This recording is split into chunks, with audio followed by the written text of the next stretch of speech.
Okay, so I explained you the origin of this Varna system. Okay, so we have seen gradually how the number of strata, and also I will try to link it to something that we have seen in the evolution. Okay, in classical evolutionism, do you remember? Societies will always evolve from simple to complex. Okay, segmentary to stratified. Advanced societies are stratified. Is it clear? Okay. Do you remember that in political anthropology, we have seen that Melanesian big man and Polynesian chief. In Melanesian big man, the societies were segmentary. In Polynesian chief, in chiefdom, okay, once the chiefdom and state comes, the societies will become stratified. So this is in line with what we understood there, isn't it? Simple to complex. Okay, segmentary to stratified. Okay, so is this in line with what we understood in the evolutionism? Now, so we have seen like, say, a traditional Indian social system was like this. Then with Aryan migration, it became like Arya, Dasa. Okay. Then in the next stage, it became like Brahma, Kshatra, Vis, that is commoners. Okay, Kshatra, kings, Brahma, priests. Okay. Then, okay, in the third level, okay, is it fine or again or what? It's stucking from my side, lagging, right? Again, I don't have any internet issue. Okay, there is lagging. So when it lags, my pen does not write. Fine. So let us see. This is second stage. Okay, this is third stage. Brahma, Kshatra, Vis. Then the next stage is like, yes, now fine. Okay, next stage is four varnas, that is Brahmin, Kshatriya, Vaishya, Sudra. Okay, and then, okay, in the next stage, what happened is Brahmin, Kshatriya, Vaishya, Sudra. Okay, actually, untouchables came. Is it clear? Now I am explaining that answer. You cannot say with that SCs came. SCs is a very like few decades back issue. This is what happened thousands of years back. So with this, SCs did not come. Untouchables came. Is it clear? Okay. Untouchables, because of the discrimination they faced, the constitution as a safeguard given the SC status. Is it clear? Okay. They are called as untouchables or outcasts. Okay. Chandalas, all these are the words used. Okay. So it means they were discriminated, insulted, treated as lesser human beings. Okay. So to reverse this discrimination historically done as a safeguard, as a constitutional safeguard, okay, a category called SC was included. So they are considered as SCs in the modern times. Is it clear? So we cannot directly say that the untouched, the fifth one became the SCs. They became SCs in the recent past. Okay, first untouchables came, later reservations came for the untouchables. And also we cannot assume that, just like say for example, presently Jats are fighting for OBC status. So some people like that only for reservation purpose, they wanted to become SCs, no. Okay, today that is possible, but we are speaking about origin. How that untouchables category came when it is not there in the Vedas. In Rig Veda, untouchable word is not mentioned. The Bhagavad Gita sloka reads like this. So there is no mention about the fifth varna. So how it came? Is it clear? That is not, nobody preferred to be that. The tribals were absorbed into Hinduism and they became SCs. Now coming to, okay, like first coming to that Pranjal's question, for which Priyanka answered it nicely. Okay, so tribals originally exist in the forests. Some tribals are called STs. Is it clear? Some tribals, not all. Some tribals are called STs. On what basis? On the basis of development criteria. Is it clear? On development criteria. Not because they are Hindus, not because they are Christians. Is it clear? Not based on religious criteria, but based on development criteria. It means those tribes which are more undeveloped, they are recognized as STs. Is it clear? So all STs are tribals, but all tribals are not STs. Is it clear? Then if these STs absorbed into Hinduism and accepted caste system, then they became, okay, SCs, scheduled castes. Okay, so that is how like the scheduled caste word came into existence. Now coming to Agarwal's question. What about the tribes who have taken up Christianity or something? Okay, they are also SCs. For example, today, if a Hindu who is an SC, okay, gets converted to Christianity, if he takes up Christianity, okay, will his reservation be cancelled? Not after marriage, should be. Okay, yesterday I told you 100 times that with marriage, caste will not change. Okay, if it is like that, so many people can bring a fake marriage certificate to get 3 extra attempts in UPSC. Is it clear? So to get that 10 marks leverage in prelims. Okay, there will be many people. I'm not asking you to get married. A fake marriage certificate, thousands of people can generate. Is it clear? Okay. No, Shubhi, no. Okay. It means for your satisfaction, you may consider, I love my husband. My husband caste is my caste. That is okay. But you will not get reservation because of that. Is it clear? Okay. So his name is my name. His family is my family. His caste is my caste. His religion is my religion. Happy, all the rest. But okay. Constitutionally, your caste cannot be converted. Okay. No, here, you does not mean singular you. You means random in general, everybody. Okay, so don't take it personally. So any I does not mean I, you does not mean you. So don't worry. I know you are not married. Okay, I just mean to say like that. Okay, so is it clear for all of you? It means like you may say like my name changed. Say for example, somebody like some girl married a Reddy, changed her name as some Shruti Reddy or something. But constitutionally her caste did not change. Satisfaction. Okay, so satisfaction wise you can change, but constitutionally the caste do not change. Okay, why like that? Don't the constitution want the caste system to be abolished? Is it clear? Okay, obviously constitution should try to abolish the caste system, right? So is the constitution protecting the caste system? Why the caste should not change with marriage? This is okay to make the reservations reach the deserving people. Okay, so to make the reservations reach the deserving people. Is it clear? There are so many, not only reservations in the education, reservation in employment, reservation in politics, and many schemes, programs, concessions, scholarships. Is it clear? Okay, so they should reach the real beneficiaries who faced the atrocities of being SC.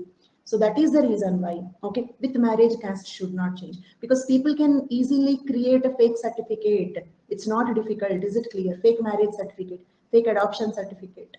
Is it clear?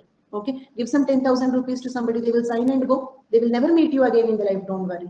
Okay, but that is not possible. Is it clear? Okay, so now this presently constitutionally SC status is not because they are Hindus. That is the reason why if a Hindu scheduled caste gets converted to Christianity, Islam, whatever it is, their SC status will not go away. They are still eligible for SC reservation. Actually, this is one reason, okay, why the reservation, why the conversions are going on. Let us suppose, just imagine, okay, like if you change your religion, your SC status goes off. Then at least a few people will not go for conversion. Is it clear? If a Hindu gets converted to Christianity, then the SC status goes or OBC status goes. Okay. In that case, that point would actually reduce the number of conversions. Is it clear? And please today don't again start this lag stuck and all that. I badly want to continue today's class because again tomorrow there is no class. Okay. So I really pray that today nothing should happen like that. Okay. So is it clear? Due to change in the religion, can you see here like the cultural materialism, Marvin Harris? Okay, Marvin Harris, yaad aa raha hai kya?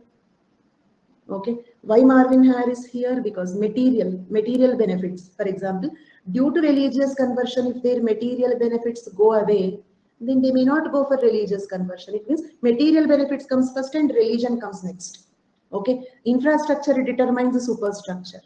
Okay, infrastructure determines the superstructure. The material benefits because of the reservations are important. If you feel that your SC status goes away if you go for the Christianity conversion, that would definitely, I don't say that nobody will convert, okay, but the conversions numbers will decrease. Is it clear? Yes, okay. That is not the only reason. That is also because of the encouragement given by the Christianity. Like missionary activities are there. So they conduct meetings, they do counselings. Okay. So every religion wants to spread. Christianity wants to spread. Okay. So they may give some offerings, or they may try to counsel, or they may try to explain how Jesus Christ is good. Not only because of it means, like say for example, in the times of Dr. B.R. Ambedkar, he clearly stated that, okay, to escape from the shackles of the Hindu caste system, I am taking up Hinduism. He gave that statement. Buddhism, he took up Buddhism, not Christianity. He took up Buddhism because of that. He stated that I am taking up Buddhism to escape the shackles of the Hindu caste system. But today, every SC who converted to Christianity is not because of that. That could be because of some other reasons, influenced in some Christianity meeting, something. Okay, there can be many reasons, choices. Okay, or some event that is like some chronic disease. I went to some meeting and the disease is cured. That can be one reason, right? Okay, so like that, there can be many reasons.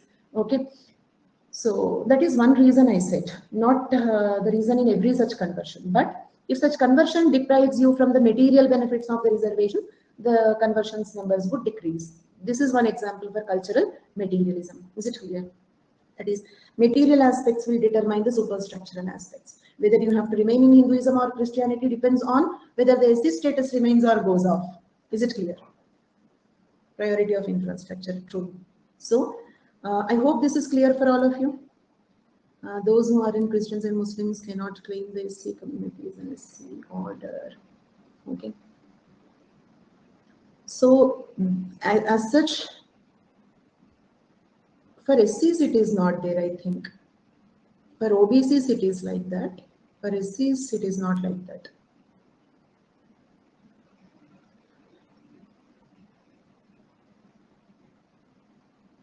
See, basically SC/ST status is given not based on the religion aspect, it is given based on the developmental aspects. Okay, there are certain criteria. Okay, so if those criteria, okay, if those criteria are satisfied, then they will be called as SCs, development criteria. Okay, I'll give you the development criteria, SC definition, scheduled tribe definition, and all, like in the later classes. Okay. Okay. Then, okay.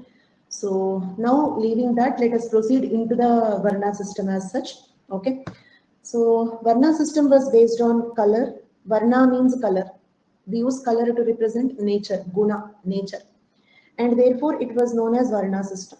Okay. And it was intended to distinguish the fair-skinned Aryans from dark-skinned Dasas. Arya Dasa is the first level I told you.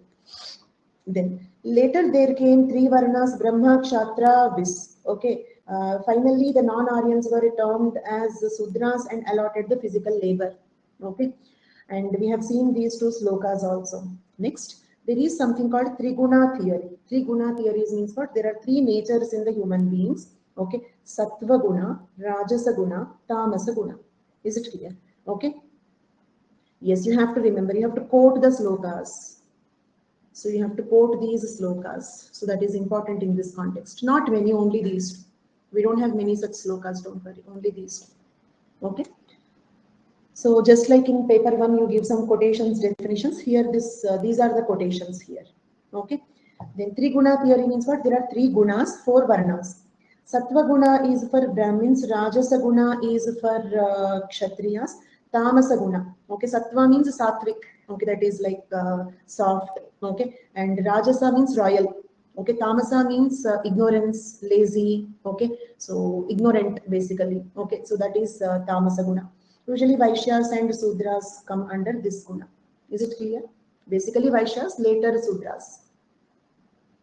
No need, no need. You can just quote the sloka. Can you move on? Triguna theory and four varnas. Then, karma theory says a person will be born in lower varna due to his papa karma in the last life. Okay, why the people are born in the lower varna like Sudras and all? According to karma theory, because of doing some papa karma, some bad deeds in the last life. Varna system was not rigid during the Vedic period. You remember this point? We covered almost all these points in the initial explanation. I'm just going by some details, that's it.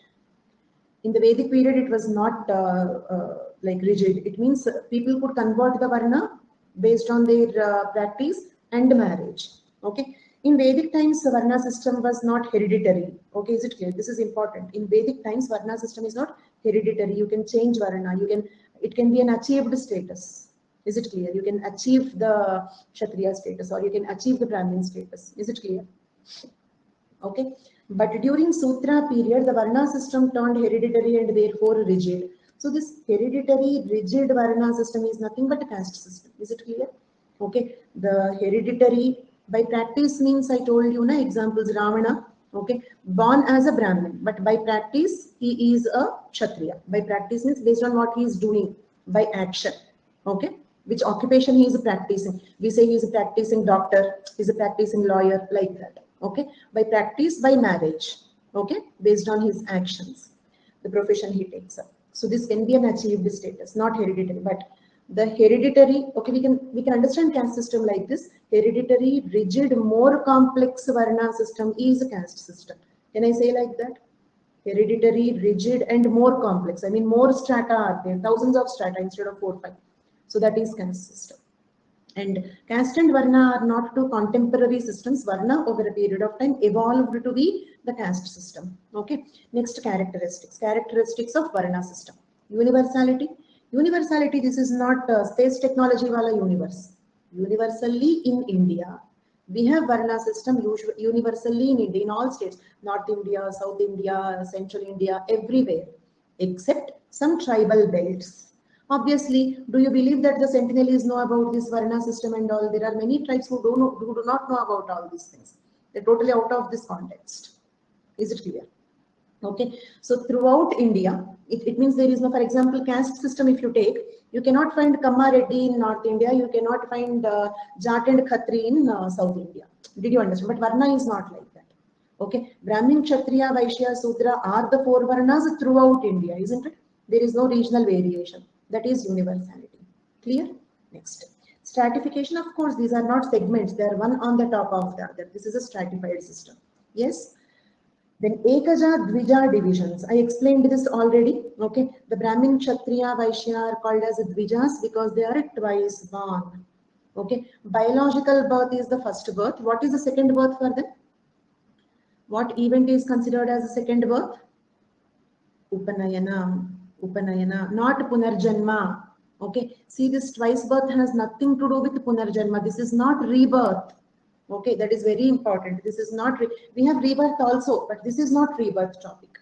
Same birth, second time is not actually birth. They just wear that sacred thread across the shoulders. Is it clear? That's it. But that event is so important that they call it as birth. Is it clear? Okay.